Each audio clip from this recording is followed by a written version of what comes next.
preocupação, né, total, está lá, mas está conectado aqui, mas está descansando um pouquinho e a gente vai estudar juntos aqui, ok? Na semana passada a Ângela deu a Paraxá, foi a Paraxá de Sara, aí Sará. Aí o Cacá ministrou a aula na quarta-feira e hoje eu estou aqui dando uma ajuda aqui. Então a gente vai estudar Paraxá Toldot. Eu acho que a gente vai fazer um estudo legal aqui. Essa semana eu tenho, na verdade essa semana não, há uns 10 dias mais ou menos, eu comecei a fazer um estudo, até um estudo com um professor secular, nada de Torá, né? Mas que tem sido bem legal assim, para mim. Tem dado uma despertada, assim, estava meio dormindo. Eu tenho dado uma despertada, até estou lembrando muito do Silas. Quando o Silas voltar, eu quero conversar com ele. Acho que vocês conheceram esse cara, está dando curso para todo lado, ele é o tal de Pablo Marçal, que foi candidato à presidência e tal. E se tiver a oportunidade, vejam, porque é bem interessante. E por que eu estou lembrando disso agora? Porque hoje eu estava vendo um estudo e eles têm usado muita coisa do judaísmo, só que eles são cristãos, né? São cristãos, só que eles começam a enxergar algumas coisas muito interessantes, né? Que a gente já convive. E eles começam a ver isso, ver a energia disso, e de fato tudo é energia.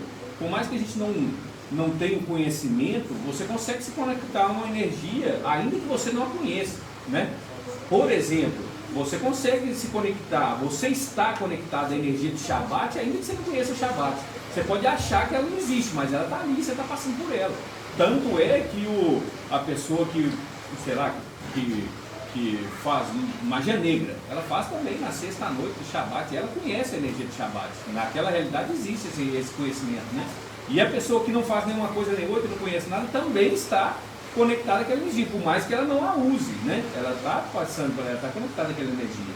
E esses caras, eu estava vendo eles dois pontos muito interessantes. Um que era uma questão, um estudo assim, de autoconhecimento, e que eles usavam muito, esse Pablo Marçal, ele nem sabia pronunciar, mas ele usava a expressão ler lerá, de Abraão, né? De vá para si mesmo, só que ele falava leish lerá, porque não sabia da pronúncia do CH, né? De CRE. Não falava leish lerá e tal, explicava, mas de uma maneira brilhante, usando, conectando energia, assim como nós muitas vezes lá atrás nos conectávamos a energias de milagre, de Hashem e tal, através de outros caminhos, sem conhecimento, né? Então a energia ela existe, ela está disponível, né? Quanto mais conhecimento, mais a gente é cobrado e mais a gente pode se conectar e se elevar.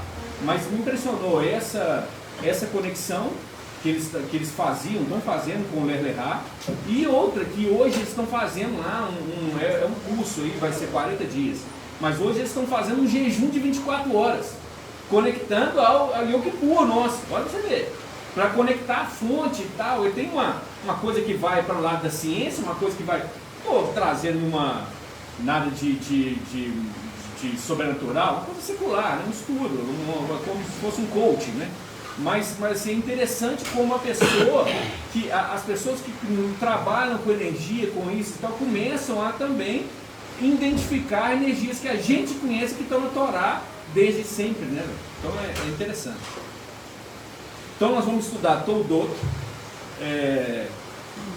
Hoje é dia 2 de Kislev de 5.783 no calendário judaico, lunar.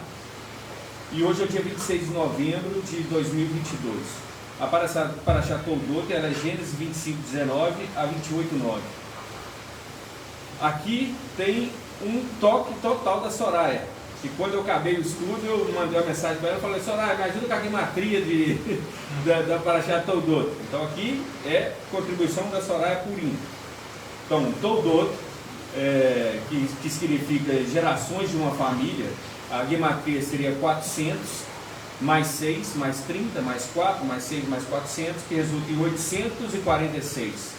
Fazendo a união, né? Condensando esse número, a gente chega ao número 18. 18 seriam 10 mais 8, que é Yud mais Ret. Yud mais Ret é Rai, a palavra Rai, que a gente usa inclusive no encontro dos homens aqui dessa casa, a gente usa o Rai, né? Então a palavra Rai é muito utilizada em anéis, em colares e tal, que é vida, né? Que a gente fala Lehai, a vida, né? Então Rai E então a gematria resulta em vida. E o que seria? Dessa maneira, Toldot significa, ou Toledot, são as duas pronúncias, né? Toledot significa o percurso da vida, o caminho, o percurso que a gente percorre na nossa vida, ok? Eu não vou ler a Parashá, entendo que todo mundo tem muito contato com essa história, com a história dessa Parashá, desde lá atrás, quando nem conhecíamos o judaísmo, todo mundo aqui conhecia a história de Jacó e Esaú, né? Esaú e Jacó. Essa é a história narrada hoje. O patriarca Isaac, depois de ter experimentado junto com a esposa dele, Rebeca, né? Isaac? Não ajudaram? Isaac ou Arão? Com Rebeca, né? Rebeca.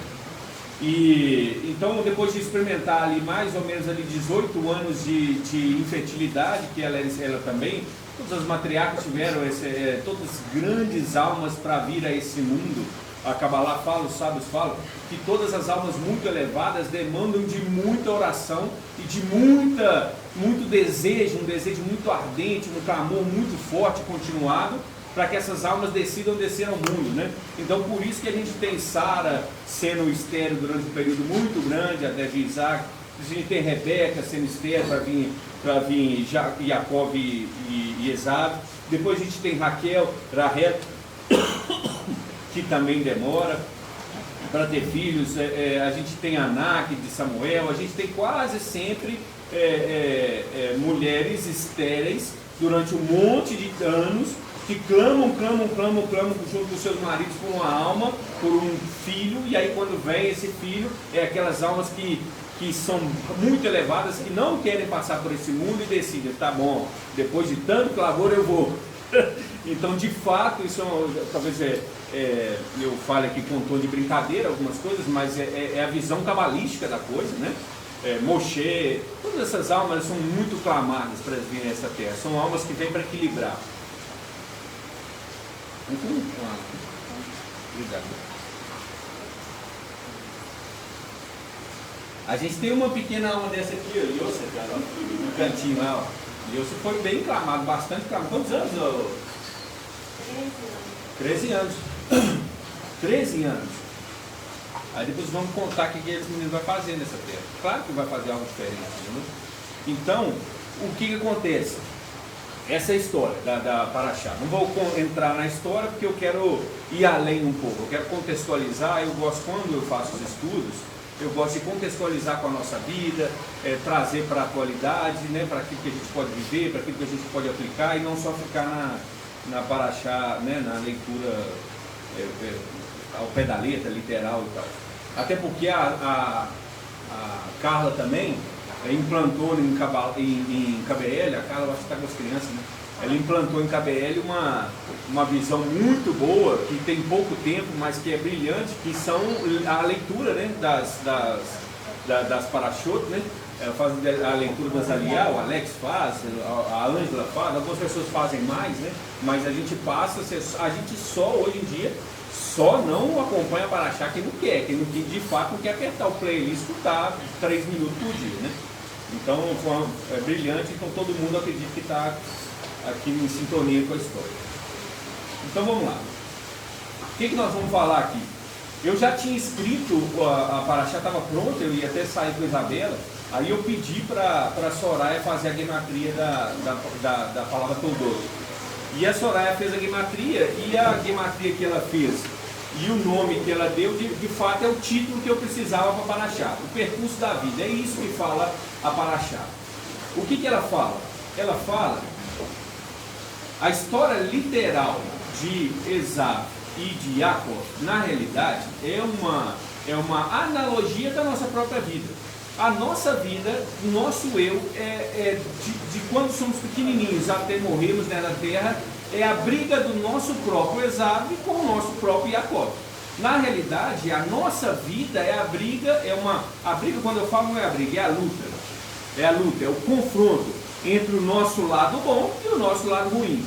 É o que a gente chama de Yetzer Hará ou seja, a nossa inclinação para o mal contra a nossa inclinação para o bem, Yetzer Tov. Então, a Parashá, de fato, ela narra isso, a briga do espiritual, do nosso eu mais elevado, do nosso eu que todos nós temos uma centelha divina conectada ao eterno, conectado ao nosso eu mais perfeito, que está em nós e nunca se apaga. A pessoa mais triste, mais depressiva, mais má, mais hipócrita que você conhece, ela tem essa centelha. O que acontece é que ela está muito dominada, muito apagada, muito rebaixada, mas todos nós temos uma centelha divina em nós e todos nós temos um lado nosso para o mal, que nos tende ao mal, que nos tende ao rebaixado. Por que isso? Nós vamos estudar um pouquinho junto. Porque se não houvesse dois lados em nós, não haveria como a gente evoluir. Se não houvesse essa luta entre a nossa parte ruim e a nossa parte boa, nós seríamos seres estáticos, seríamos como anjos. Teríamos uma energia, os anjos, a Kabbalah fala que os anjos são energia, né? Então você tem um anjo de mensageiro, é uma energia de levar mensagens. Ela tem uma finalidade, ponto final. Nós não, nós somos seres, células de um ser maior, que nós vamos falar um pouquinho mais para frente, são coisas um pouco mais complexas, mas nós somos células de uma alma única, de um ser único que continha todas as almas em si mesmo e era perfeito. E esse ser, depois da queda, passa a se distribuir em várias almas, que somos nós, fazendo a nossa tikkun, ou seja, a nossa evolução. Todos nós temos que evoluir, cada um com a sua própria luta e cada um com o seu próprio caminho. Então vamos ler um pouquinho aqui do que eu escrevi. Então, que somos? As duas almas do homem, a natural e a celestial. A Yetzer Tov, ou seja, a inclinação para o bem, e a Yetzer Hará, inclinação para o mal. Ensina a Kabbalah que cada pessoa, independente de sua natureza ou comportamento, possui duas almas, uma divina e uma natural. Essas são as almas básicas do ser humano e não devem ser confundidas com a alma adicional que um judeu recebe durante o Shabbat ou com os 5 níveis de alma, Nefesh, Ruach, Neshama, Hayah e Yehidah. Talvez alguns de vocês não estão familiarizados com esses termos, então vou traduzir rapidinho. Quando a gente fala uma alma que cada judeu recebe no Shabbat, na realidade é um refrigério. É como se fosse, a Kabbalah fala que eu estou trazendo com a visão mais fácil de vocês entenderem, mas a Kabbalah fala da troca da alma.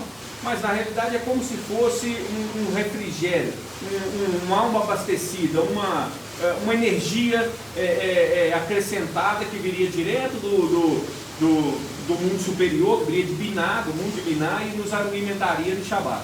Depois ela fala de 5 níveis de alma, que são o Nefesh, que é a alma animal, que todo ser vivente tem, um animal mesmo tem. Depois você tem Ruach, que seria a inteligência, a alma do nível de raciocínio.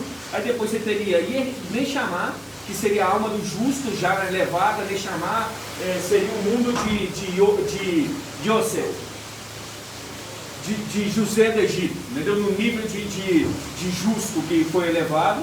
Depois você tem Hayah, que seria uma alma já plena, uma alma com todo o caminho feito de volta até o mundo. Então você teria Hayah e finalmente você teria Yehidah. Yehidah seria a alma de Mashiach, digamos assim, seria o retorno à plenitude do Adão antes da queda. É difícil falar isso tudo numa aula só. Quem é do Rai participou mais desses estudos e tal, mas antes da queda, quando a gente fala do mundo superior, quando a gente fala do mundo de Keter, Hormá e Biná, a gente fala do mundo que não há dualidade, é um mundo pré-adâmico, antes de haver dúvida, antes de haver um saber do bem e do mal. É um mundo que tudo é perfeito, que a plenitude de Deus é presente, que não há dúvida, que não há o porquê, que não há o senão. Esse é a alma o nível de alma de Yehidah. Então nós não estamos falando desses 5 níveis de alma e nem da alma de Shabbat. Nós estamos falando mesmo é que nós temos uma alma carnal, temos uma alma materialista, mais carnal, mais terrena, e temos um nível de alma conectado a Hashem, ok? Ok. Que seria o que a gente trata comumente como Yetzer Hará, Yetzer Tov, Yetzer Hará Senezá e Yetzer são evolução do homem e o quanto o homem está cumprindo a sua tikkun. A entidade espiritual que dá vida à pessoa, a centelha divina que habita o homem, tem características celestiais e singulares. Nesse mundo físico, a alma está reclusa no corpo, que a limita e a separa do todo. A alma deseja se expandir, mas o corpo a limita. Ao contrário da crença, vou fazer uma pausa aqui. Tem coisa que quando a gente vai aglomerando conhecimento ou teoria, não quer dizer que a gente aplica, tá? O ideal é a gente conhecer e aplicar, isso é o ideal. Mas aqui muitas vezes, como tem alguns anos que a gente vem estudando, então tem algumas pessoas um pouco mais novas que talvez não estejam familiarizadas com os termos. Mas quase tudo aqui tem nexo com o que a gente estuda e o que vocês estão vendo aqui. O que é difícil é explicar tudo de uma maneira muito rápida. Mas, assim, a grosso modo, para trazer para vocês um entendimento do que a gente quer falar aqui, é o seguinte: em algum momento. Não tem problema. Eu vou ler aqui. Em algum momento, lá atrás, nós habitávamos, na alma de todos nós habitava num mundo, nesse mundo pré-adâmico, onde todas as almas eram um ser só. Na realidade, quando a gente fala dessa noção de era de Mashiach, no judaísmo, na Kabbalah, na sabedoria judaica, a gente não fala da redenção de um homem que vem para salvar todo mundo, não é isso. A visão cabalística, na realidade, é quando a humanidade de fato se conecta numa empatia total, numa conexão total. Na realidade, antes de sermos indivíduos nesse mundo, singulares, separados por corpos, física, tempo e espaço, que é o nosso mundo que nós estamos aqui, um mundo muito pequeno dentro da realidade da alma, né? Quase irrisória, a alma é imortal, eterna. Então, dentro dessa realidade, o que acontece? Antes dessa limitação, éramos como células de um corpo só. Na realidade, o Miller poderia ser uma célula do olho e eu uma célula da unha do pé. Mas éramos parte de um indivíduo só. Entende? Buscamos o que o judaísmo fala, é que nós estamos fazendo um trabalho para retificar as falhas que nós... para retificar esse ser perfeito, e aí sim seria a era messiânica. O que seria correto? O correto não é eu viver a minha individualidade, o correto seria eu deixar a minha alma expandir de maneira com que eu não admitisse que outra pessoa sofresse sozinha, que outra pessoa passasse fome, que outra pessoa vivesse uma situação alheia à minha realidade. O certo seria que o mundo vivesse numa empatia total. Essa é a era messiânica. Se a gente vivesse assim, nós estaríamos na era messiânica já. Mas na realidade, o que nós estamos? Nós estamos vivendo um período pré-era messiânica em que nós estamos evoluindo nessa tikkun, entendeu? Então, por exemplo, existem pessoas, às vezes, dentro desse raciocínio, quando éramos perfeitos e células de uma parte só, de um indivíduo que era chamado Adam Kadmon, que no conceito, isso tudo são formas que os sábios trouxeram para nós entendermos conceitos, né? Porque não é de fato isso perfeitamente, há um homem que repartiu e tal, mas é um conceito claro. E tudo que você pensar, pensa sempre como energia. Energia, não é que era um homem e células, era uma energia compacta. Muito provavelmente, é o que a gente fala, inclusive a Kabbalah fala, quando nós morremos e a nossa alma sai de nós, ela se expande, e aí ela se conecta no todo. Por isso que é muito fácil entender energeticamente que quando a gente se libera desse corpo, o meu eu e o eu do meu pai ou de qualquer pessoa lá do passado, eles passam a se conectar de forma que não há segredo entre mim e o outro, a conexão, há o sentimento entre mim e o outro. Aqui com esse corpo físico que nós temos aqui, há separação. Isso é tudo intencional. O que o Eterno criou?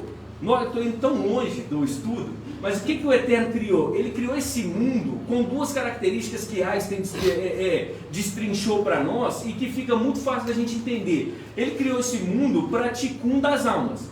E esse mundo ele tem o quê? Tempo e espaço. São dois elementos que são sine qua non, são absolutamente necessários para que haja tikkun. Por quê? Porque o tempo é o único, a nosso ambiente, energeticamente e espiritualmente falando, com o tempo é o único local que se possibilita você ser um hoje, amanhã outro e depois outro. Se não há tempo, você é estático, você é só um. Então, se tem o tempo, você está evoluindo. Se não há tempo, não há evolução. Então, o primeiro componente que tinha que ter é o tempo.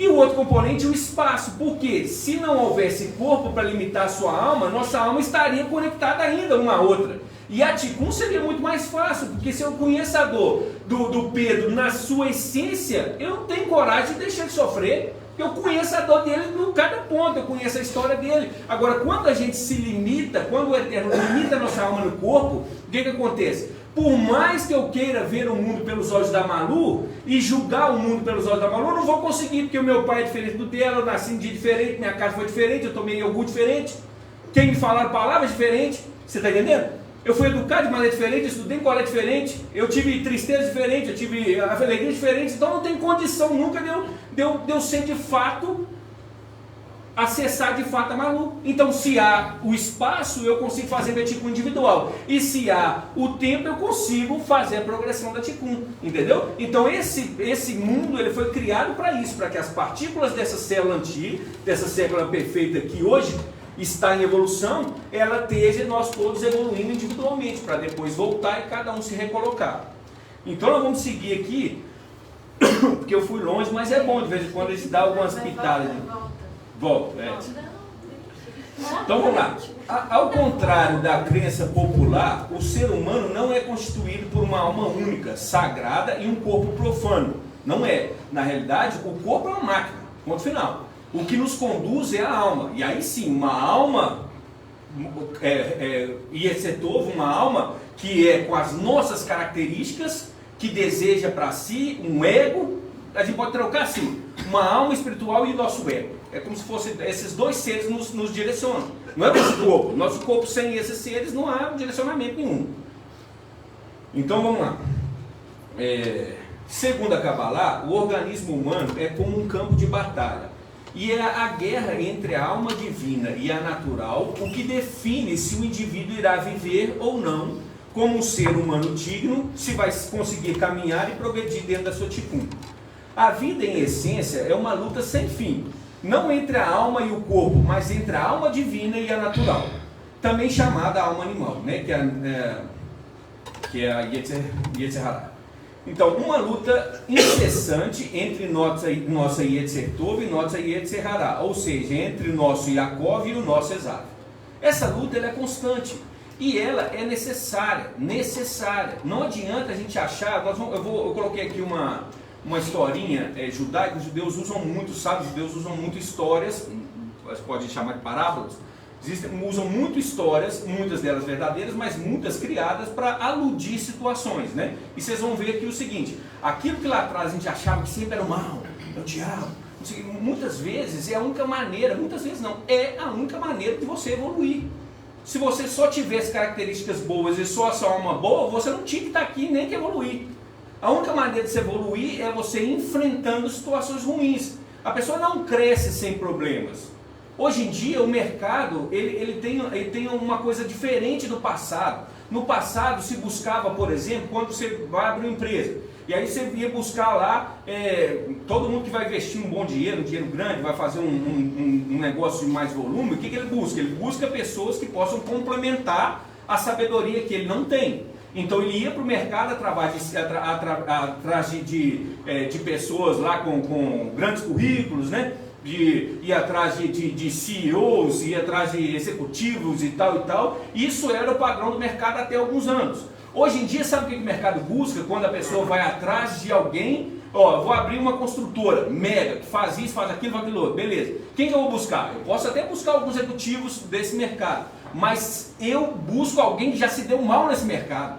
Hoje em dia é valorizado pra caramba o cara que já se deu mal 1, 2, 3, 4 vezes e hoje está bem. Por quê? Porque esse cara que se deu mal, ele encurta o meu caminho, esse aqui do mercado, o cara me encurta o caminho, ele me ensina através do tropeço dele. Isso é o que o mercado precifica hoje. Eu não estou brincando não, estou falando com vocês, os grandes caras hoje que dão palestra e tal, não são os caras que bombaram.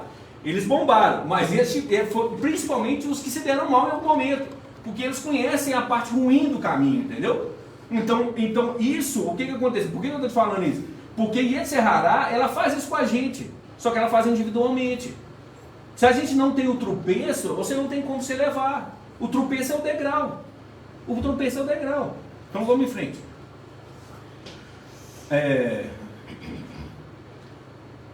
A entidade, eu já li aqui, a entidade espiritual que dá vida à pessoa, já. Vamos. A Parashat Toldot apresenta claramente essa eterna luta do homem, a luta de Yaakov e Esav, indispensável à evolução do indivíduo, indispensável à nossa tikkun. Enquanto se encontravam no útero de sua mãe, Rivka, Rebeca, os dois irmãos já estavam em conflito. Rivka foi aconselhada com Melquisedeque para perguntar, foi o quê? Foi aconselhar-se com Melquisedeque para perguntar sobre sua gravidez conturbada e o filho que carregava. Ela tinha como se fosse dores, né? Ela tinha uma gravidez complicada e tal, e tal. E ela sentia aquela energia, né? Então foi quando soube que levava gêmeos e que eles, ao crescer, constituiriam duas nações e entrariam em guerra entre si. Rivka também foi informada pelo profeta Melquisedeque, muitos dizem que era Shem, né? Um dos filhos de Noa, que naquela época tinha essas coisas de energia, elas são fantásticas. Jerusalém, ela nunca deixou de ter esses grandes ombros, esses portais. Shem estava ali, ensinava em Jerusalém, não tinha esse nome, mas ele estava ali porque são os portais de energia. O Shabat, que é um portal temporal, né? Jerusalém, que é um portal físico, a cova de Marpelá, onde os patriarcas estão enterrados, são portais. Você não cultua isso, porque a gente não foi ensinado assim, mas são portais energéticos, entendeu? É a mesma coisa, nós temos energia, tem pessoas que têm tanta energia que arrastam multidões, tem outras que são tão apagadas que você chega perto dela, você inclina também, porque ela puxa a sua energia, isso é fato. O Cacá mexe com essa engenharia elétrica. Se você perguntar para ele, tem esses negócios de arco de energia, né, de onde produz muita energia, uns trem que você não vê, e às vezes você passa ali, você morre, né, te joga até debaixo d'água, quando os caras vão construir, eu não vejo, e daí, tá aí, energia, tudo é energia. Quando você encosta aqui, ó, encosta na parede aqui, ó, sabe o que acontece? Eu não encostei nessa parede, sabe o que acontece? Os meus átomos aqui, eles como é que chama o positivo do átomo? Os prótons. Eles empurram contra da parede, me geram. Na realidade, quando você está na micro-realidade ali, a gente não encosta, a gente gera uma energia como se fosse dois ímãs, um empurrando para o outro, né? E eu sinto essa conexão elétrica que leva o meu cérebro e fala que eu estou tocando, mas na realidade é tudo uma troca de energia, entendeu? Tudo é troca de energia, né? E a gente é limitado pelo corpo e muitas vezes pelos 5 sentidos. Então, se eu não vejo, se eu não cheiro, se não tem gosto e tal, não existe. Entendeu? Nós estamos muito além disso. A gente vê, por exemplo, olha uma coisa que os antigos vinham e a gente muito tempo achou ridículo. E hoje em dia a gente é usado tecnologicamente. Hoje os carros que vão voar aí, os foguetes que vão decolar e tal, eles levam isso em consideração, sabe o que é? O jogo de energia, esfria e esquenta do sol, a atração da lua e tal. Olha você pensa aqui, ó.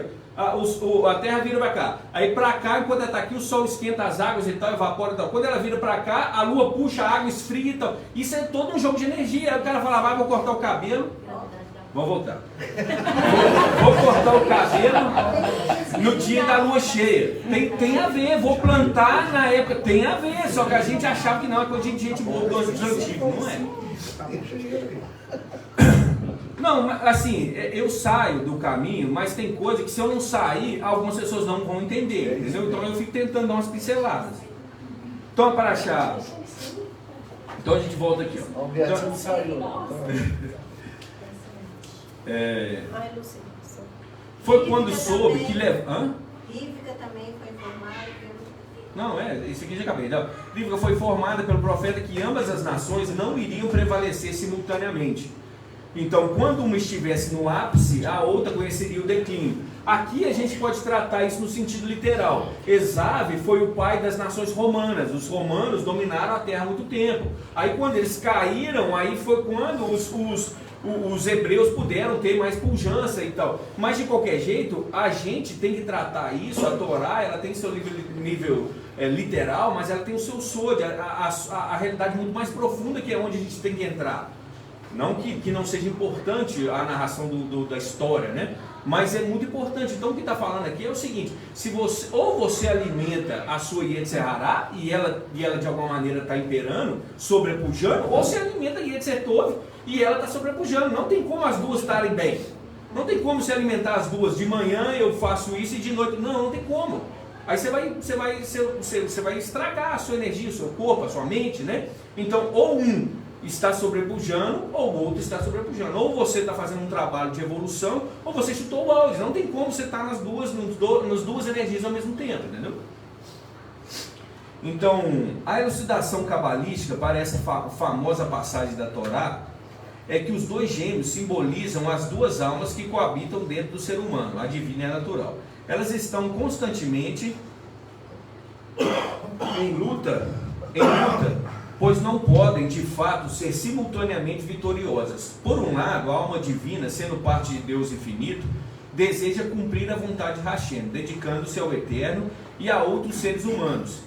Quando eu falo isso aqui, não precisa da pessoa conhecer Torá para a sua Yetzer Tov se manifestar. Besteira, balela. A pessoa pode estar dentro da realidade dela em qualquer lugar, em qualquer momento, em qualquer religião ou sem religião que ela tem Yetzer Tov. Você vai encontrar pessoas, e eu posso falar isso com toda certeza do mundo, uma coisa que lá atrás me implicava demais, e hoje com a libertação que a gente tem a partir do entendimento da verdade da Torá, que é o seguinte: eu via pessoas falando, por exemplo, que uma senhora que mora não sei na onde, que é católica e tem seus santinhos lá dentro da sua casa, essa mulher ia para o inferno.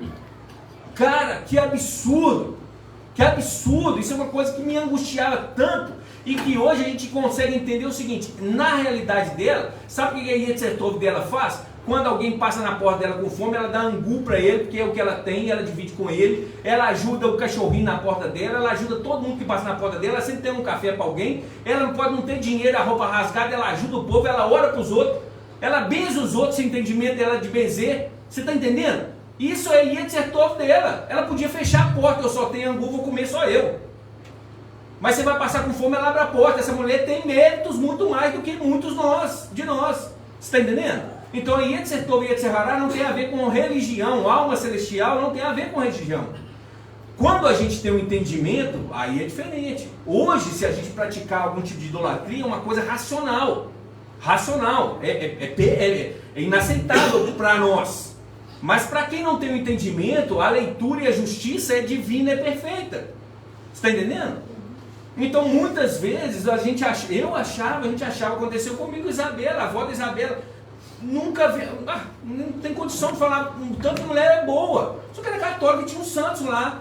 Quando ela foi morrer com 100 anos, a gente queria quase trancar ela dentro do quarto lá e obrigar ela a aceitar Jesus para ela não ir para o inferno, velho. Você acredita nisso que eu estou te falando? Acredito. Absurdo. Aí eu não estou falando aqui da religião dos outros, eu não quero entrar nesse mérito, entendeu? Não é esse mérito. Mas o que eu quero entrar no nosso estudo é o seguinte: todas as pessoas têm esse mesmo caminho e todas as pessoas vão ser julgadas dentro da sua realidade. Ah, o índio não sei o que, pataxó e barará, barará. Pô, esse índio tem um índio ruim, mal, que bate no outro à toa, que faz isso, e tem o bom. Tem o bom, o que fica com dó do outro, o que não deixa. É a realidade do mundo. Pode falar. É por isso que quanto mais conhecimento, mais cobrança em cima de você. Uhum. Quanto mais você tem o conhecimento, mais você fica na condição de ser realmente julgado com mais seriedade. Com mais seriedade. Exatamente. Você ia contar uma história, Soraya? Hã? Você ia contar uma história? Vou contar mais para aqui já. Então vamos aqui. Tá aqui, ó. Hã? Tá falando aqui. Quem falou? Quem? Cida? Alemão ou Cida? Soraya. Vou contar. Está pelando você para sair do assunto. Tá saindo. Não, eu também não tô uma história sem contar. Não vai não. Aqui, ó, por um lado, ó, vamos seguir então. Por um lado, a alma divina, sendo parte de Deus infinito, deseja cumprir a vontade de Hashem, dedicando-se ao eterno e aos seres humanos. A Yetzer Tov desconhece o ego, o egoísmo, o vício e a autogratificação. Serve a Deus e empenha boas ações sem nenhuma razão maior, apenas porque faz parte da sua natureza divina fazê-lo. Seu único desejo é que todas as forças e órgãos do corpo sirvam como veículo de expressão da santidade e de evolução do todo. A Yetzer Tov, a alma divina, nunca se desconectou do trono de Keter. Ela deseja restabelecer a plenitude do todo. deseja se expandir e se reestruturar, no seu formato inicial, que é o Adam Kadmon, de unidade plena. Adam Kadmon é aquilo que a gente tinha falado, é a unidade das almas, ok? Isso é, se a gente falar assim, onde a Torá aponta, para onde a Torá te aponta? A Torá aponta, não consigo te falar como vai ser, onde vai ser e tal, mas hoje a minha visão e de muitos cabalistas é muito mais racional, no sentido de que se há, em algum momento haverá, e eu creio nisso, a vinda de Mashiach e tal, mas nesse momento é um trabalho muito mais nosso do que do próprio Mashiach. Vocês entendem? É um trabalho muito mais nosso de empatia. O mundo, ele tem recursos financeiros, alimento e tal, para que todo mundo vivesse numa plenitude espetacular. Eu não estou falando de comunismo, não. Estou falando de plenitude, de vínculo, de empatia e tal, mas nós não temos isso. Nós temos 3, 4%, 2% do mundo que tem domínio de quase tudo, e o resto que está aí lutando.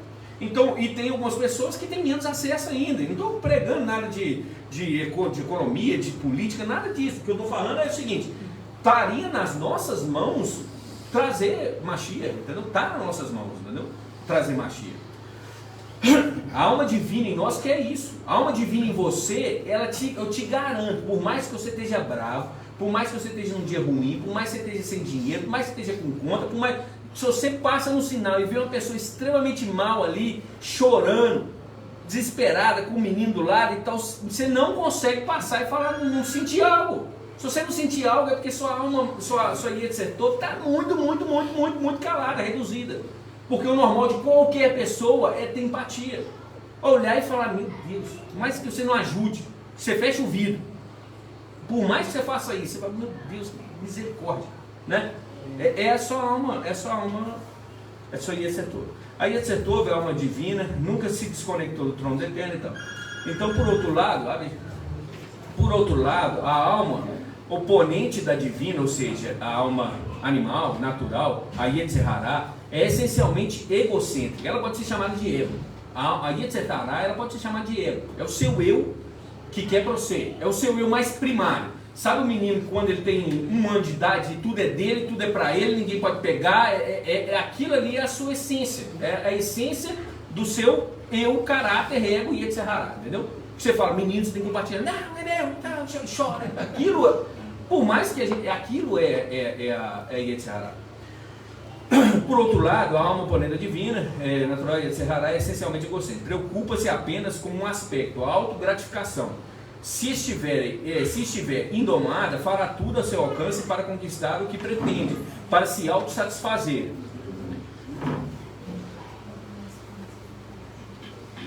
Tudo que a alma natural faz é para seu próprio benefício. Somente se preocupa com as suas necessidades e desejos.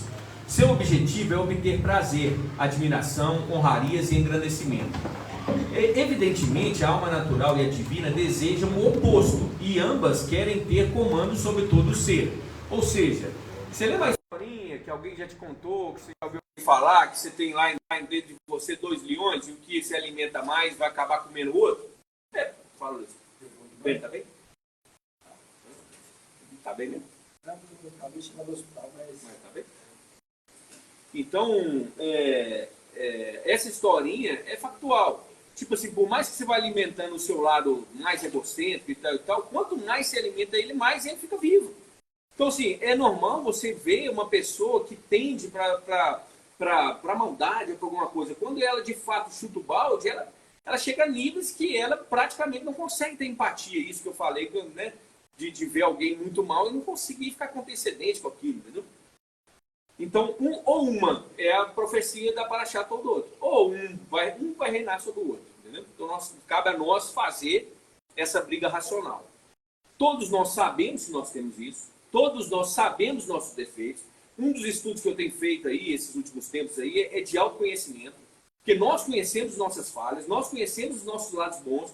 Muitas vezes, o que nós temos de melhor, isso é uma coisa que eu quero muito depois falar com os jovens e tal. Muitas vezes aquilo que a gente tem de melhor é o que mais é calado. Olha pra você ver. Outro dia eu estava brincando, esses dias eu estava brincando com a Isabela lá, falar que eu de uns 10 anos para cá, eu tenho ficado cada vez menos produtivo e menos criativo e não sei o quê, porque muitas e muitas vezes eu escutei essa frase, menino, já vem com outra ideia. Aí, o Humberto já vem com outra ideia. Aí já vem com outra ideia, tá vendo? Quieta, só para de ter ideia. Eu já ouvi isso a vida inteira. E sabe o que eu faço de melhor? Ter ideia. E pôr elas em prática. E o povo faz eu ficar não ter ideia. Você tá entendendo? Tudo bem, a Isabela, ela é necessária na minha vida. Ela é uma âncora para mim, não no sentido ruim, mas no sentido bom. Ela é um equilíbrio. Por isso Deus colocou ela na minha vida. Porque, de fato, eu já fui dono de garimpo, já fui sócio construtor, já fui tudo que você imaginar. E já dei certo muitas vezes e já dei errado muitas vezes. Eu nunca tive uma carteira assinada, nem tenho carteira. Sempre fiz na marra, sempre foi na marra. Só que uma das coisas que eu tinha de melhor, que eu tenho de melhor, inclusive que eu vou voltar a libertar, é a minha criatividade. Só que hoje eu tenho 42 anos e tenho outra estrutura mental. Hoje eu tenho outra estrutura mental. Eu já fiz coisas de desvaneio, eu era meio um trator sem freio. Ia fazendo, arrastando gente comigo e tal, e fazendo. Beleza, hoje eu não vou atuar assim, eu tenho mais conhecimento. Só que eu estou só contando uma das coisas. Provavelmente aquilo que você é de melhor é onde o povo vai... Ah, mas, tá vendo? Você corre demais, você estuda demais. Eu tenho falado isso, eu falei isso esses dias com a Bia, minha filha. Falei, Bia, para de estudar, você estuda demais, pelo amor de Deus. Eu falei isso algumas vezes com ela. Aí eu estava fazendo o curso e eu pensei, meu Deus, a menina gosta de estudar, estuda, aprofunda. E eu estou falando para ela não estudar. Olha pra você ver, velho. Pois é, então se limita, nós temos que... Está te prejudicando? Não está me prejudicando, e nem a ela. Aí a gente limita a mente. Sabe o que você cria? Um gatilho, um bloqueio mental. Você cria um bloqueio mental na pessoa. Eu estou falando isso para você porque eu sou um cara muito racional, apesar de eu ser sanguíneo e tal, e faço acontecer, beleza? Mas eu sou uma pessoa que racionaliza muita coisa. E racionalizando, esse é um ponto hoje que eu tenho pensado. Por anos eu fiquei com vergonha de iniciar coisas novas. Eu já estava tocando, era pedreira, era não sei o que, não tinha resolvido. Aí eu ficava pensando, vamos ver se eu tenho. Tinha ideias, tinha capacidade, eu tenho capacidade de fazer. E tal, podia ter. Aí eu ficava, não, vou nem falar, não, porque a mente bloqueia. Você fala, não vou fazer, não, porque os outros vão chamar que é ridículo, tá fazendo de novo, ela já tá tocando 3 coisas, daqui a 10. Aí hoje eu vejo nesse Brasil afora aí, não, tô falando sério, você sabe o que é? Você sabe outra coisa que é um problema que nossa geração tem? Eu tô saindo tudo do negócio. Eu vou voltar, mas eu vou falar isso para vocês, viu, jovens? Vou falar para vocês. Olha que você é um rapaz jovem aí, o Luiz, Malu, eu e a Fernanda tocamos ela. Então a Malu nós vamos botar no eixo e tal. Não que ela não esteja, mas a Malu tem eu ia falar uma palavra, mas ela tem um baita potencial, cara. Não é, Fê? Não tem condição da Malu ficar trabalhando numa fábrica para ganhar salário mínimo, um pouco mais. Não tem condição, velho. Em 3 anos, essa menina tem que estar longe dali, com outra perspectiva, em outro negócio, talvez com o negócio dela. Não tem condição, velho. Só que a gente limita a mente. Hã? Também. Ou sendo sócio da gente em algum trem, tendo uma ideia, trazendo uma ideia, e falando assim, eu tenho uma ideia aqui brilhante, e a gente, vamos arrumar dinheiro para essa ideia aí, vamos atrás de um quê, vamos num banco, vamos não sei o que, vamos fazer. Você está entendendo o que eu estou te falando? A gente se limita. E aí o que acontece? Por que eu estou te falando isso aqui? Nós vivemos uma prisão hoje em dia do normal. Se você não é normal, você é cortado. Então, quando você tem muita ideia, aí, cara, cheio de ideia. Para de ter ideia. Vai estudar para concurso público. Quando você... Vou voltar, mano. Mas... vou voltar. Acabou a brincadeira. Tem muito tempo, deixa eu conversar. Ainda falta 1 hora ainda. Calma. Tá bom. Não, o que eu quero falar para os jovens hoje é o seguinte, não se limitem. Não se limitem. Tem tanta coisa que dá para fazer, tipo assim, aí você ficar para ser normal. Na minha época, sabe o que aconteceu? Eu aprendi a fumar, beber, não sei o que, porque eu tinha que ser normal, me enquadrar aquela realidade. Muitos de nós fizeram isso. Para você ser mais um no meio do negócio. Hoje em dia não é diferente, não, é igual. Você tem que ser normal, usar as mesmas roupas, gostar das mesmas coisas, ir para os mesmos lugares, ter as mesmas ambições. Você está entendendo? Aí uma pessoa que tem Por exemplo, igual a Bia, a aptidão de estudar igual um monstro, porque a Bia é impressionante, ela entra pro quarto e fica 12 horas. Enquanto ela não entender um trem, ela fica. Aí se você falar comigo, pô, mas você conhece meninas mais inteligentes que a Bia? Conheço. Mas eu acho que a Bia lá na frente vai acabar dando um balão em todo mundo. Porque existe a perseverança, a continuidade. Você está entendendo? Cristiano Ronaldo nunca foi o melhor de bola. Nunca foi, mas ele sempre foi o mais esforçado. Aquele camarada lá, o Tom Brady lá, aquele cara é um monstro, vai ter filme, não sei o que lá do futebol americano, ele foi escolhido lá, quase não foi escolhido para entrar no time. Depois virou simplesmente a lenda do negócio. Sabe por quê? Porque o cara tinha perseverança. Aí sabe o que ele era? Fora do normal. Só que nós queremos que todo mundo é normal. Entendeu? Aí o que é normal? Vou estudar para concurso público, vou fazer não sei o quê, vou ficar... Beleza, é bom, se é o seu sonho, você está ali. Beleza. Mas se não é, se você deseja outra coisa, entendeu? Aí você vai, não vou fazer isso não, porque eu quero ser normal. Entendeu? Eu quero ser aceito. Então vamos. Volta ao normal. Vamos voltar para o normal.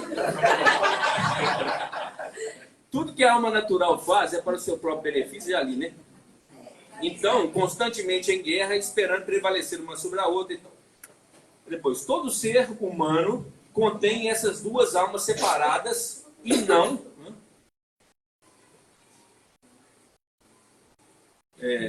todo ser humano contém essas duas almas separadas e não, como se pensa, uma alma que age corretamente e um corpo que age com maldade. O corpo é ferramenta. A percepção de que possuímos duas almas que se opõem entre si explica certos fenômenos que intrigam as pessoas e que, em geral, nos causam sofrimentos. Porque, às vezes, somos tão bondosos e, logo depois, tão malvados? Como pode uma pessoa religiosa e boa subitamente portar-se de forma deplorável? E como é possível que uma pessoa ignóbil e cruel possa ocasionalmente realizar atos grandiosos e abnegados? A resposta a essa e outras perguntas é que tais inconsistências ocorrem pelo fato de uma alma prevalecer sobre a outra.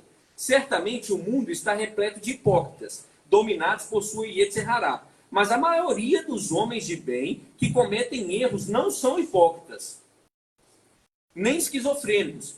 Nós erramos porque não somos criaturas unidimensionais. Erramos porque todos nós temos nosso Yaakov e nosso Esav.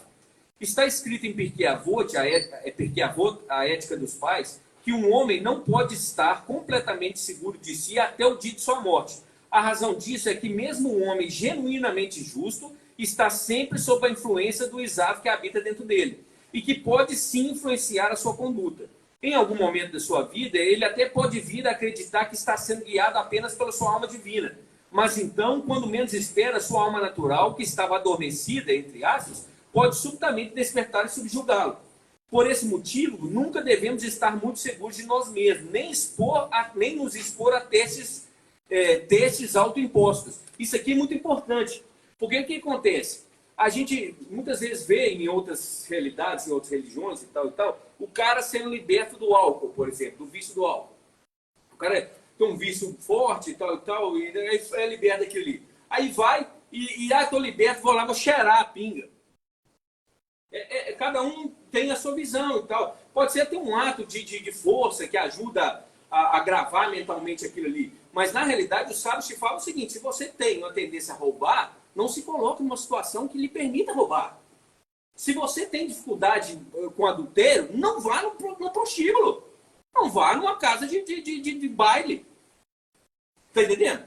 Então, são coisas seguintes. A nossa Yetzer Hará, ela está sempre lá. Ela está lá. Então, o que acontece? Nesse contexto, algumas coisas, para mim, elas são muito complexas, porque a minha característica inata, a minha ticô é diferente da do Alaí.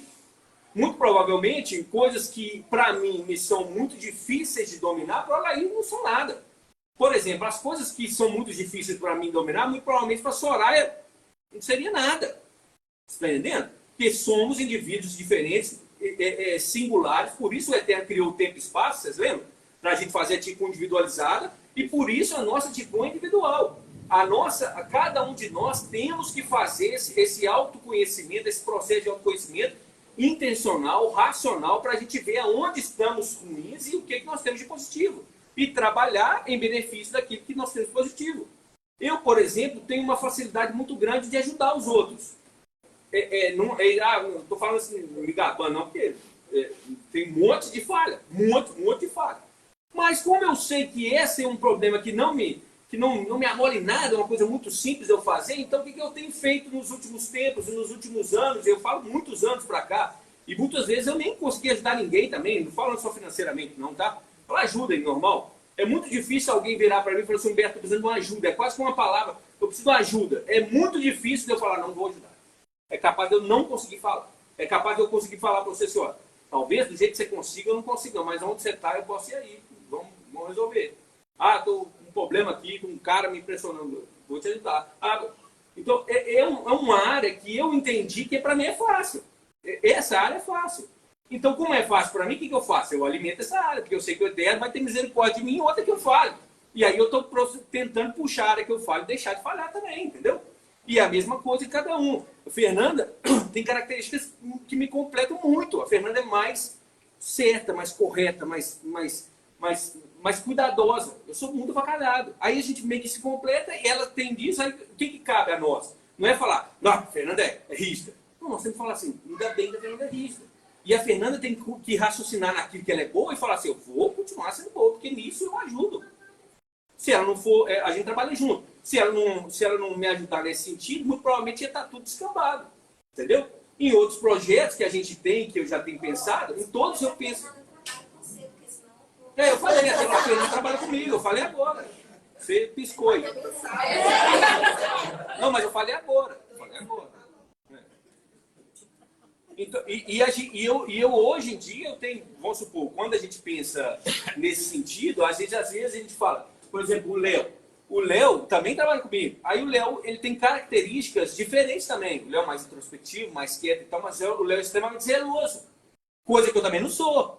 Aí se você for ver, olha pra você ver, a gente vai se complementando, só que eu tenho aquela cabeça fértil de ideias. Então sempre que eu tenho uma ideia, eu já fico, onde vou encaixar esse comigo, que esse vai me ajudar aqui. Não é porque é bom para mim também, entendeu? Então já fico aquela, né? Então a gente tem que explorar nosso autoconhecimento. Que aquilo que a gente não tem de ruim, por exemplo, o Léo tem dificuldade de falar em público, mais dificuldade. Não estou expondo o Léo, não, nós estamos em casa aqui. Então é uma área que o Léo tem que se trabalhar. Tem que se trabalhar, tem 40 anos, nem 40 anos tem 60 anos de vida pela frente, e vai precisar disso, então tem que trabalhar, entendeu? Eu tenho que trabalhar um monte de outro. Então vamos ver. Normal. Então a razão disso então vamos lá. Principalmente o que eu parei aqui foi por causa disso. Não devemos nos autoimpor testes. Esse foi o principal ponto. Por quê? O Eterno já põe os testes que a gente precisa. Problema você já tem. Pode ter certeza que o problema você já tem. Os que você tem é o suficiente. Cuida deles, orienta. Eu até trouxe aqui uma tabelazinha para a gente trabalhar com nossos problemas aqui. Então, na verdade, todos sabemos que um dos aspectos mais resistentes de nossa personalidade é sua inconstância. Alguns dias aspiramos salvar o mundo e outros nos deliciamos com os nossos desejos egoístas.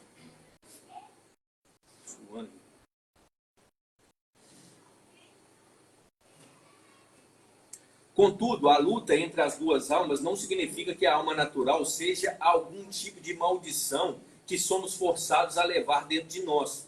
Sem algo contra que lutar, sem alguma resistência, não pode haver progresso. Esse é o ponto. Antigamente a gente falava, antigamente a gente falava que era o diabo. É o diabo. Tudo é o diabo, né? A gente falava isso. Assim, volto a falar que respeito todos os modos de ver e muitos deles até eu aprecio, porque eu sei que há muita honestidade na maior parte deles.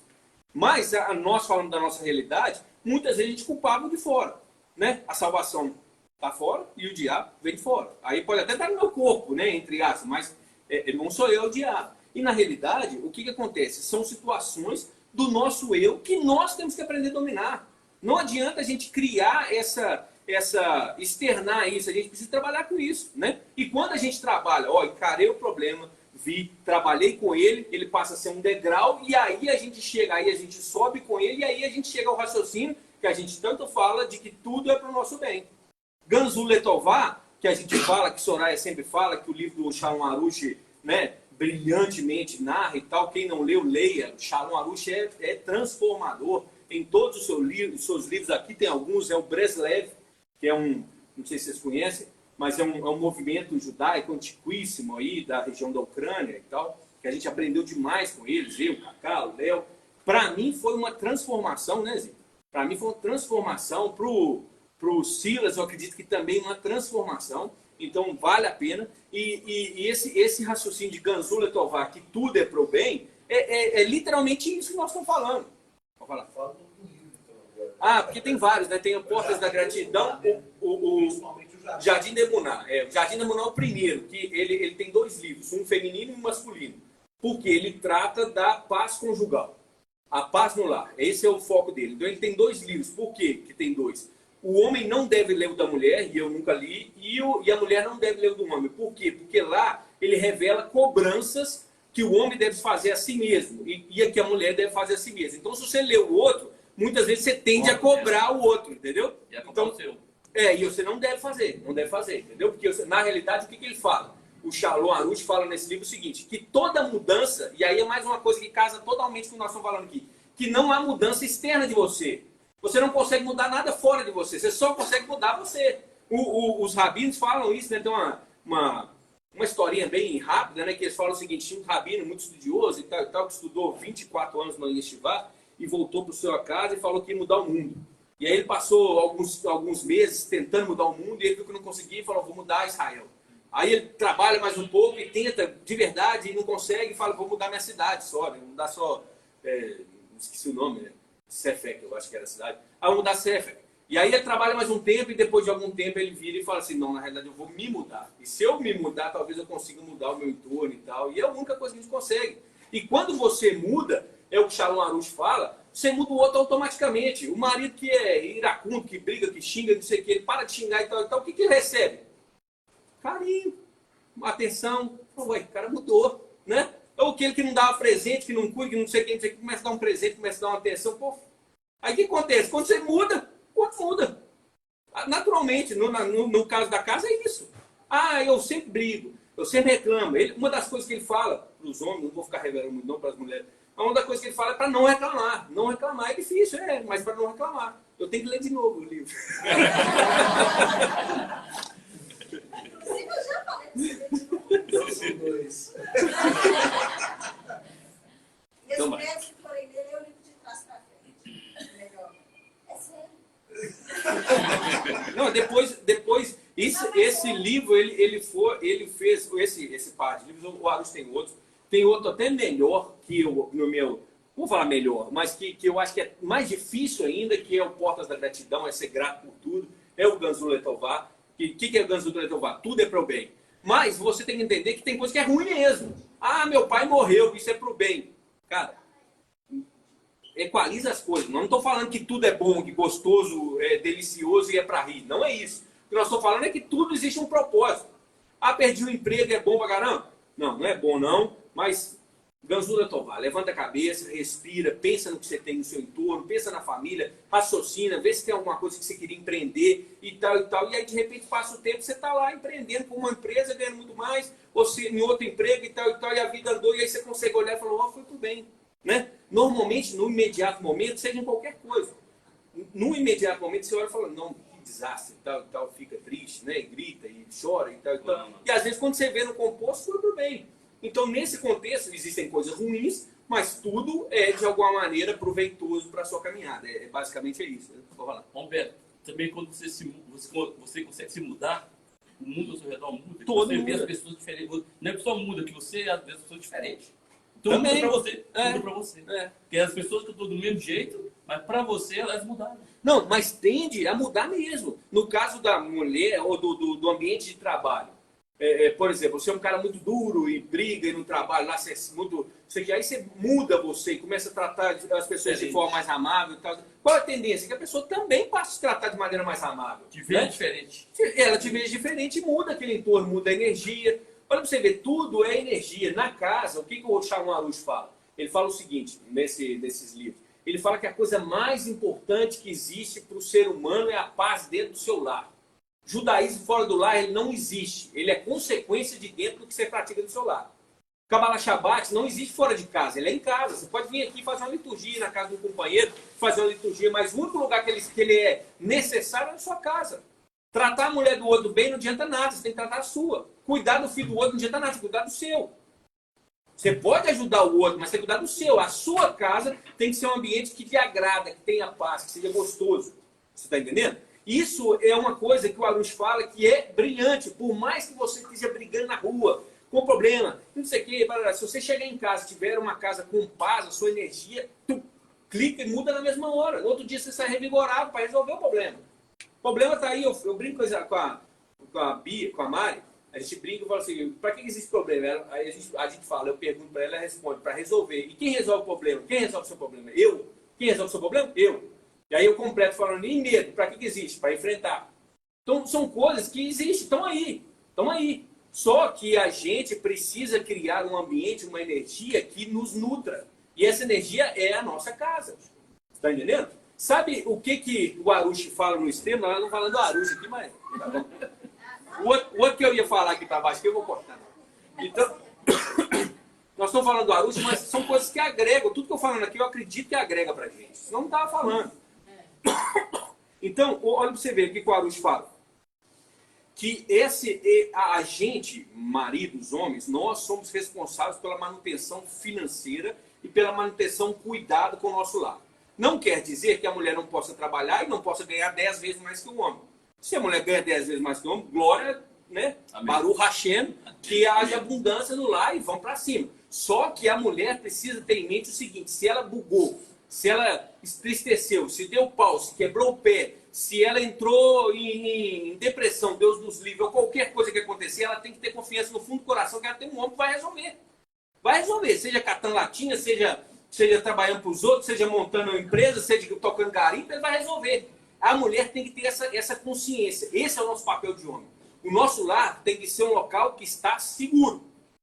Está seguro. Uma coisa, a Isabel, eu tenho só a agradecer a Isabel, e eu tenho muito mais fala que ela, mas de alguma maneira isso eu passo para ela. Na minha casa, eu muitas vezes levei problema quando devia levar. Mas a minha casa sempre foi um local seguro, de todos os jeitos. Por mais que eu tivesse BO, minha casa era um local seguro. É um quartel-general ali, resguardado. Você está entendendo? Então, nesse contexto, o Arush nos orienta nisso. Só que o que eu ia falar não é isso, não é nesse ponto. O que eu vou falar é além. Por mais que essa seja a nossa obrigação, sabe o que o Arush fala? Que tudo que nós temos na nossa casa e qualquer abundância que a gente tiver, ela só vem da mulher. Porque o homem não cria nada. Só a mulher que cria. Só a mulher que gera. Só a mulher que acende luz de Shabbat e faz as halotas. Sabe por quê? Porque só ela acessa a energia de Binah. E essa energia de Shabbat que traz abundância. Então, por mais que você trabalhe igual um cachorro e fique rico e milionário, porque a abundância dentro do raciocínio divino não tem nada a ver com grana. Não tem nada a ver com grana. Então, por mais que você trabalhe, consiga e ache e vira aqueles homens que chega lá e fala, tá vendo? Comprar a Ferrari aí pra você e você não tá feliz. Como não tá feliz mesmo, porque você não dá atenção, não dá, né? Então, por mais que você seja esse camarada, a manutenção, a abundância na sua casa, no sentido mais amplo também de dinheiro, vem da mulher. Vocês estão entendendo? Então, olha pra você ver, homem tem um monte de mandamento, um monte que você tem que fazer. Mulher, quase todos se resumem ao Shabbat. Acender as velas, tratar aquilo com respeito, se der fazer as raladas. Isso se orienta na mulher, porque a mulher... Por que a mulher acende o fogo? Porque ela dá a luz, ela gera, o homem não gera. O homem dá o estalo, o homem é Hormá, a mulher é Binah, é onde gera.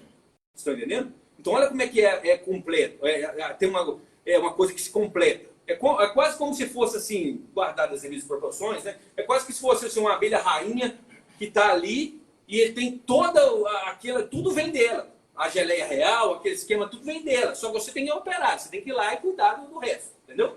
Então, isso tudo o livro do Arush ensina. E ele traz um raciocínio, quando lê homem, mulher, o casal e tal, ele traz uma plenitude muito legal, porque ele ensina isso pra gente, entendeu?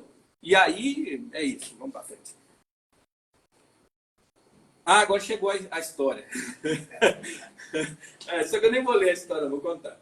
Aí, o que acontece? O Zohar, tem alguém que não sabe o que é Zohar? Sabe? Então, vou falar rapidamente. O Zohar é um livro datado do século... ele foi escrito, né? Datado do século I da Era Comum, né? Ele foi escrito por Hashibi Shimon Bar Yochai. E ele escreveu esse livro junto com seu filho dentro de uma caverna e passou ali 13 anos fugindo dos romanos para não ser assassinado. E depois esse livro foi compilado no século XIII, por Leão de Castela, em outro ambiente, já na Espanha, cabalística e tal. Mas indo lá atrás, entendendo que o Zohar foi de fato escrito por Hashibi, ele trouxe, ele é mais ou menos como se fosse a decodificação da Torá. Como que o Zohar é escrito? Ele é escrito o seguinte, Zohar, comentário Parashá Bereshit. É isso. Aí ele comenta toda a Parashá Bereshit. A Parashá Bereshit tem, 10 páginas, o Zohar de comentário da Parashá Bereshit tem um livro, entendeu? Que vai comentando passo a passo. E ele fala, quando haja luz, ele explica o porquê dessa energia e tal, de forma mais aprofundada. O que é super relevante, assim, nos deixa muito intrigado ao mesmo tempo que feliz e tal com a nossa fé, é que o Zohar fala coisa tão fora do seu tempo, tipo assim, ele fala da Terra redonda, ele fala do movimento do Sol, ele fala, por exemplo, até do código do DNA do ser humano. Olha você ver que impressionante, não sei se vocês já viram aquele negócio do X, do nome do Eterno, né? Yud-Heh Vav-Heh. Ele fala de coisas assim impressionantes. E o Zohar, ele é como se fosse a Torá, é o corpo, e é como se fosse o Zohar, é a alma, quase que decodificando. Não é um livro, como que diz assim, unânime, né? Não vou falar para você que todos os judeus seguem com a mesma, mas é um livro extremamente aprofundado. E o Zohar, porque eu estou falando dele aqui, porque eu li o nome aqui, não sabia se todos sabiam o que era. Mas o Zohar, que fundamenta a Kabbalah, ele fala de uma história. E a história é sobre, ela trata da Yetzer Hará. E ele fala o seguinte, que tinha um rei, que era um rei que era muito bondoso, querido e tal, e que esse rei estava criando o príncipe que ia ser a sua sucessão, né? E o príncipe, ele tinha um lado ruim, que ele era muito dado à luxúria, né? Ele tinha uma dificuldade nesse âmbito, da luxúria e tal. Só que ele está sendo tratado, ele está se tratando, ele está no sentido de lutando contra aquilo e tal, porque ele era uma pessoa digna. Mas ele tinha essa falha de caráter, né? Muitos homens têm essa falha de caráter e hoje em dia é muito difícil para muita gente, até porque a internet entrega essa realidade de luxúria muito fácil, né? Coisa que antigamente era mais difícil, né? Mas bem, voltando aqui a história, o rei, o que ele faz? Ele contrata uma meretriz, uma mulher da vida, né? uma prostituta e tal, muito bonita e tal da região, para tentar seduzir o filho dele, entendeu? Ele contrata essa mulher para tentar seduzir o filho dele, para ver se o filho dele, de fato, tinha conseguido vencer aquela má inclinação dele. E aí o que acontece? Essa mulher vai fazer isso e ela faz com todo o respeito ao rei. Mas ela faz num medo enorme, porque ela sabe que se o cara falhar, o rei vai ficar uma raiva dele enorme. Então ela faz com zelo, da melhor maneira possível, para tentar fazer que o cara caia, que o príncipe caia. Mas no íntimo dela, ela está doida para ele não cair. Para ele não cair e ele passar no mérito, porque ele vai ser o rei dela, ele é o rei dela. De alguma maneira, você está entendendo? E essa é uma alusão à nossa Yetzer Hará e Yetzer Tov. Por mais que a gente chame a nossa Yetzer Hará de diabo, na realidade, a nossa Yetzer Hará está doida para a gente vencer ela. Porque o propósito dela é só nos evoluir, não é nos levar para baixo. Você está entendendo?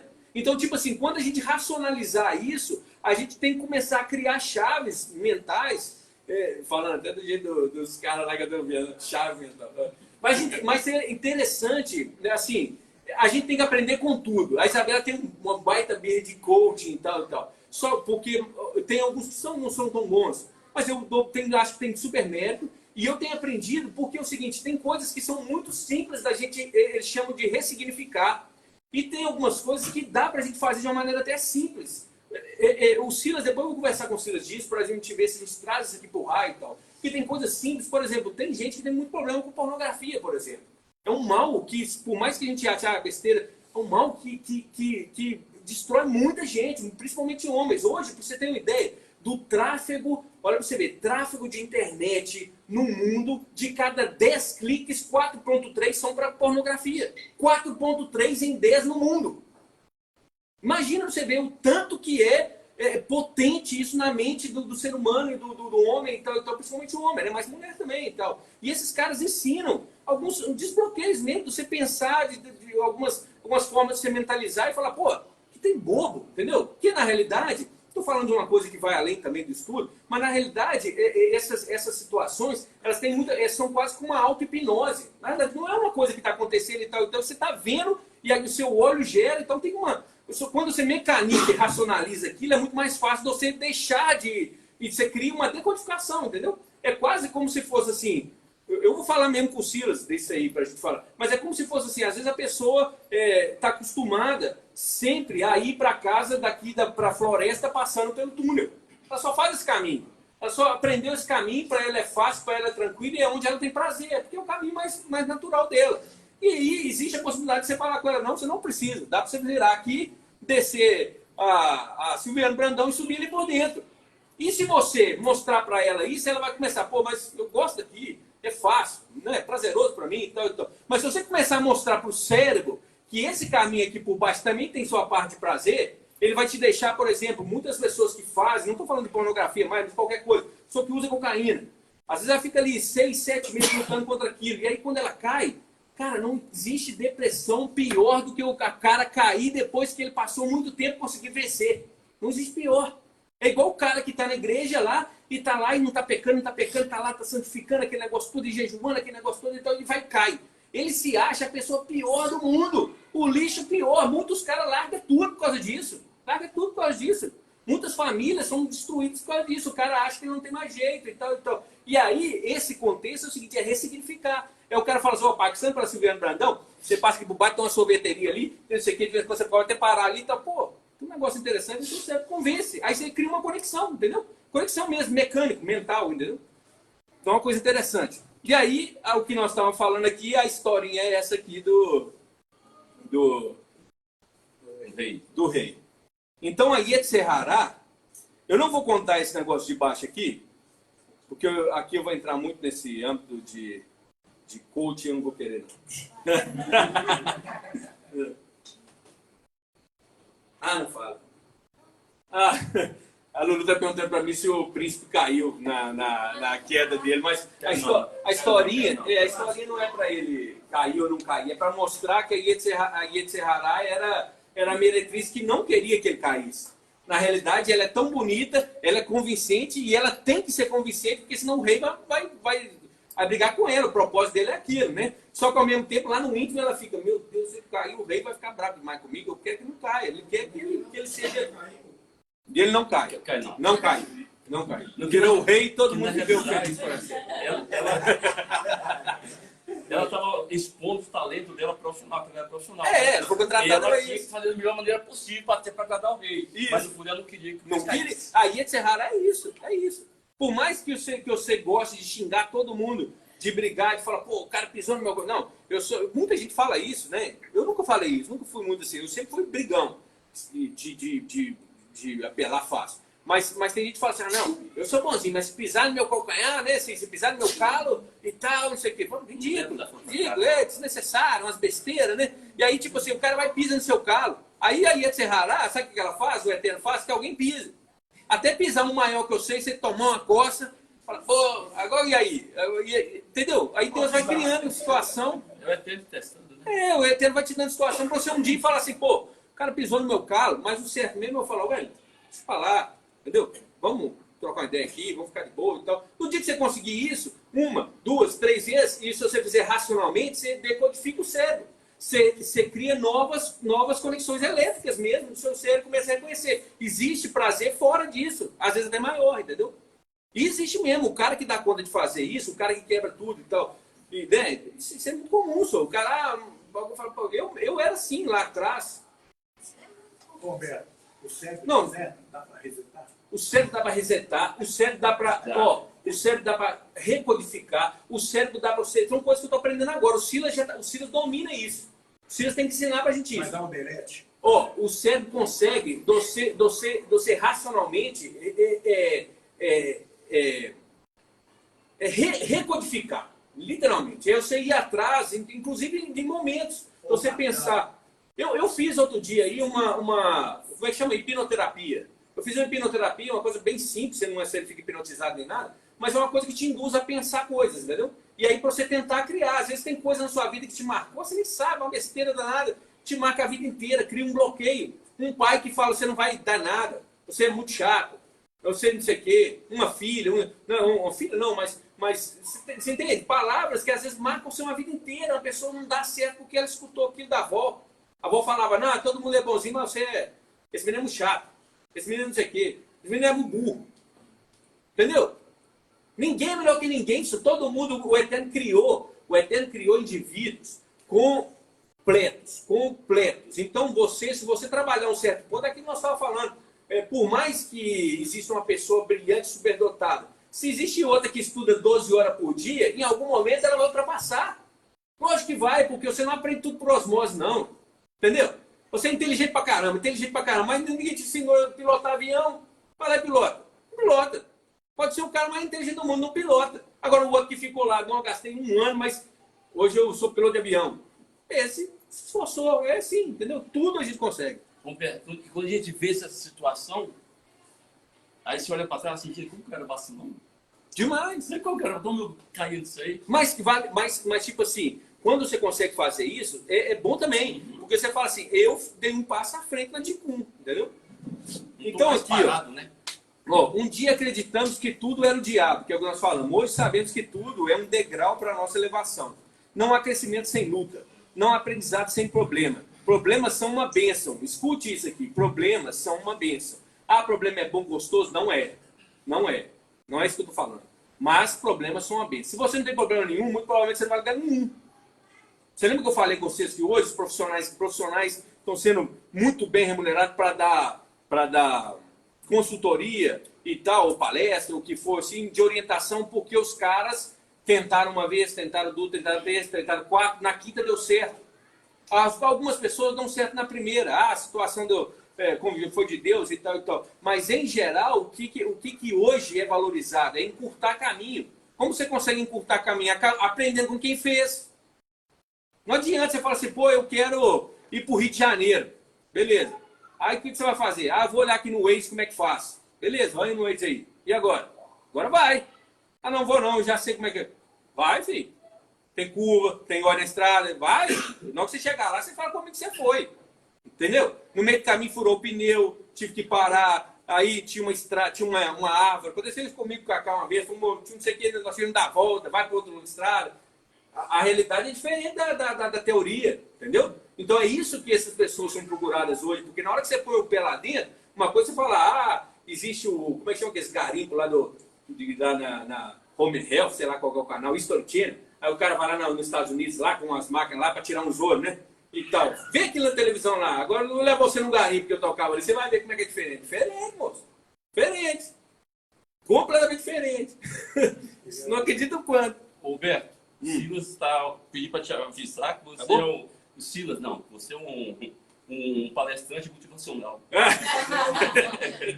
Não, esse é o Silas. Ele está interagindo com você, tá? Não, mas fala que esse é ele que nós vamos trocar umas ideias. Nós vamos. Nós vamos. Vamos, mas. Tá bom. Eu acho que hoje. Tá quase acabando, não. Vamos acabar. acabar. Mais 10 minutos, tá? Não, é agora, 10 né? minutos. 7h30. Mas não, eu não vou ter 7h40. Não, mas é porque nós vamos. Tem a Rabdalá, né? Daqui uns 10 minutos a gente para. Então vamos. Mais 15. Aí a gente para. Eu tinha falado aqui, eu tinha feito um texto aqui para essa questão do problema, sabe? Então esse aqui eu só vou ler, não vou entrar muito no mérito, não, vou só ler para não virar uma palestra motivacional demais. Mas é o seguinte, um parênteses para ensinar como lidar com os nossos problemas. Sempre que você se deparar com um problema ou uma grande decisão, antes de dar voz à sua emoção, pratique esses 5 passos. Primeiro, identificação do problema. Segundo, coleta ampla dos dados desse problema. Terceiro, identificação das alternativas. Todo problema tem mais de uma solução e em toda decisão existe mais de uma possibilidade. 4. Escolha a melhor opção ou a menos pior para o quadro apresentado. Nem sempre existe uma melhor. Existem situações que está tudo ruim. Tem que escolher a menos pior. E 5, toma uma decisão e acompanhe tudo de perto. Eu ia destrinchar isso aqui, mas não vamos. Então, só após termos feito todo esse percurso de maneira efetiva e racional, é que devemos dar ouvidos à nossa emoção. E muito provavelmente, nesse momento, nossas emoções estarão completamente diferentes do que seriam se houvéssemos dado vazão a ela no primeiro momento, frente ao nosso novo problema ou uma decisão a ser tomada. Isso aqui é uma coisa que tem me marcado também, que eu tenho trabalhado na minha mente, porque eu sou uma pessoa muito ansiosa. Eu sou uma pessoa sanguínea, que faz, que não sei o que, barará, mas eu sou extremamente ansioso. E algumas vezes eu já até falei aqui de situações que eu fiquei, às vezes, um ano esperando uma situação ou outra, lá e chegou lá, um ano depois, de muita ansiedade, falta de sono, não sei o que, chegando no dia e não aconteceu nada. Nem o que eu esperava, nem o que eu não esperava, o que era ruim, o que era bom, não aconteceu nada, zero. Então, o que acontece? Nós precisamos de começar a racionalizar um pouco mais. Racionalizar a nossa Yetzirtov e a nossa Yetzirará, entender em quem nós somos bons e em quem nós somos ruins, escrever isso muitas vezes, escrever quem que são as minhas qualidades. Mesmo aquelas que outras pessoas acham que não são, você entender, fazer a autoanálise. Não, isso eu sou bom. As pessoas falam que eu sou muito cri-cri, que não é meu caso, mas muita gente fala de outras pessoas, você é muito cri-cri, você é muito organizadinho, você é muito... tudo seu é na planilha. Repensa, será que isso é ruim? Não é ruim. Muito provavelmente é uma coisa muito boa que você tem. E que alguém está depreciando. Na realidade, eu sempre tenho que se entender, não, isso é bom. Às vezes não é bom de uma maneira excessiva, de virar uma obsessão, mas isso é bom. Isso aqui já não é tão bom e tal. Então você tem que fazer essa autoanálise para poder se trabalhar de forma mais racional, entendeu? Muitas vezes, quando eu estou falando do problema aqui, é o seguinte, às vezes acontece um problema com a gente, qualquer seja ele. E a nossa tendência, num primeiro momento, o que é? Ué, ferrou! Né? Vou morrer e tal, e não sei o que, e ferrou tudo. A perda do emprego, por exemplo, e acabou, e não sei o que eu vou fazer, e vou, né? Essa é a tendência, Agora, se você trabalhar racionalmente, falar assim, não, qual que é o meu problema mesmo? O meu problema é que eu perdi o emprego. Beleza, eu perdi o emprego, então vou racionalizar esse problema. Eu tenho segundo-desemprego? Tem. Quanto tempo dá? Tanto tempo. Não sei o que. Agora eu racionalizei, agora eu entendo meu problema, entendi meu problema. Agora eu vou para o segundo passo. E aí vai. Aqui está narrado. Eu vou ter que mandar isso para vocês. Aí está narrado. O que é? Coleta ampla de dados. Que é isso? Eu vou receber um acerto? Vou. Eu tenho quanto tempo de segundo-desemprego? Tá? Então, quanto tempo que eu tenho? Então, eu tenho 6 meses controlado. Então, o que eu vou fazer? Identificar as alternativas. Vou voltar a trabalhar para os outros? Vou empreender alguma coisa que eu queria empreender? Vou mudar de país porque eu sou jovem e tenho tempo para fazer isso? E vou trabalhar nos Estados Unidos? E vou montar uma empresa na Nicarágua? Sempre existe mais uma alternativa para um problema, você está entendendo? Então, se a gente passa por isso aqui, escolhe a melhor opção e depois toma a decisão e acompanha de perto, o que nós estamos falando aqui? Que muito provavelmente o cara que ia dar aquele berro, o cara respira no final da última pergunta e já está mais animado. Porra, cara, vou sair do país, tenho 19 anos, não sou casado e tal. Eu morei 5 anos fora do país, morei 5 anos na Europa. Um tempo de aprendizado brutal para mim, brutal. Saí daqui... Era um bocó, playboyzinho, fui descarregar carreta de café na Europa. E o que acontece? Naquele momento eu podia, hoje não posso. Então, às vezes aquilo que você pensa ali, que você olhou, não posso descarregar café, mas às vezes eu posso montar uma indústria na Europa. Às vezes eu posso. E agora que você vai voltar a ter... Não duvide. Mas o que eu quero dizer é o seguinte, se você segue os 5 passos aqui, muito provavelmente, sabe quem falou isso aqui pra mim? Foi um cara, foi um grupo de pessoas, e uma delas é aquele Justo, sabe? E ele tá com câncer, né? E ele falou isso de uma maneira muito clara, e falou, cara, se eu fosse dar vazão à minha angústia, à minha ansiedade, eu pirava. Sou um cara super, né, bem sucedido, bonito e tal, não sei o que, pô, tô com câncer, vou morrer, vou dar um tiro na cabeça, vou chorar, vou desesperar. Não. O que é o meu problema mesmo? Vou sentar com o melhor médico que eu tenho, qual que é? Até onde que é? Qual que é a minha possibilidade de tratamento? Qual que é os dados? Até onde foi? E tal. Tem de tudo. Beleza. Qual que é as possibilidades de tratamento que eu tenho? Isso aqui. Identifiquei. Agora eu sei qual que é o meu problema. Então agora eu vou tratar do melhor jeito. Eu tenho grana para tudo que eu quiser. Então eu vou tratar do melhor jeito e tal. Essa é a opção. Eu fiz a escolha. Agora vamos fazer. Na hora que ele chegou na quinta, não é que ele estava triste e ele deixou de ter um problema, não. Na verdade, quando ele chegou na quinta, ele já estava motivado para seguir com os negócios dele. Não, isso aqui está em curso, eu vou tratar e tal, mas não vou pirar, não. Vou ficar curado desse trem, tem a saída aqui, se der ruim lá na frente, mas não vou desesperar, você está entendendo?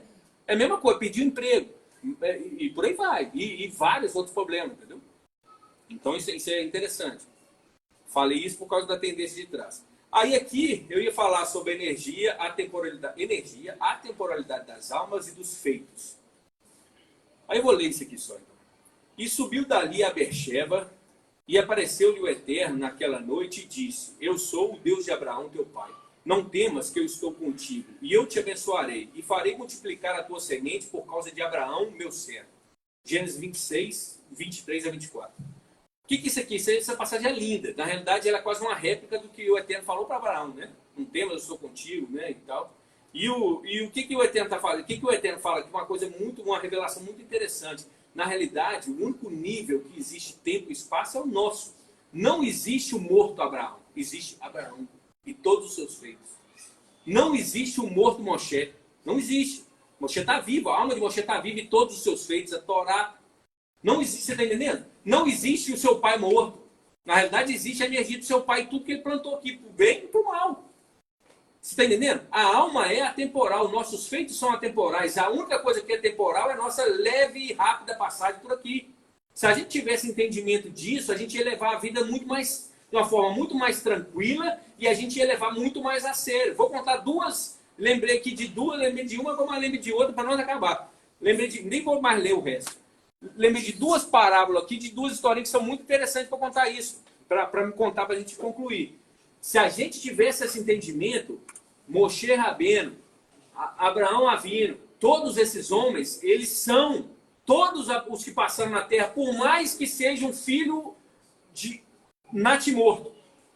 A criança que não nasceu, tá entendendo? A criança que não nasceu, ela trouxe a essa terra uma energia que não some. E a alma dela está lá em cima exatamente do jeito que tem que ser. Vocês estão entendendo o que eu estou falando? A criança que não nasceu, ela trouxe uma energia de tristeza e, ao mesmo tempo, uma energia de vontade de ter outro filho, um revigor para uma pessoa que estava triste, que às vezes, muitas vezes acontece, a pessoa perdeu um filho e aquela ressignifica muita coisa. Nós temos outra, eu já lembrei de outra história, mas não vou contar três, não dá tempo. São todas histórias interessantíssimas de almas que vieram a esse mundo.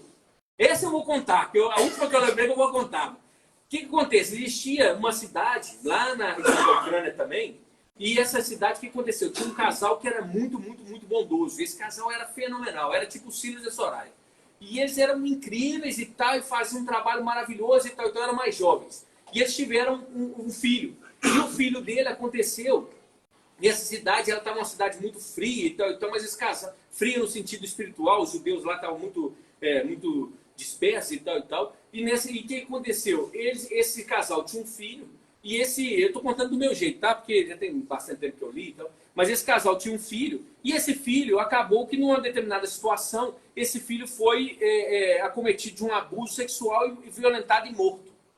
E a população a população judia ficou extremamente indignada com aquilo. Falou, pô, o único casal bom dessa cidade, que faz tudo direito, que dá comida ao pobre, que o cara faz da mulher. O único casal que faz isso, que cumpre Torá nessa cidade, acontece isso. Não conseguiu entender. E aí o que aconteceu? Aquele casal ficou extremamente chateado.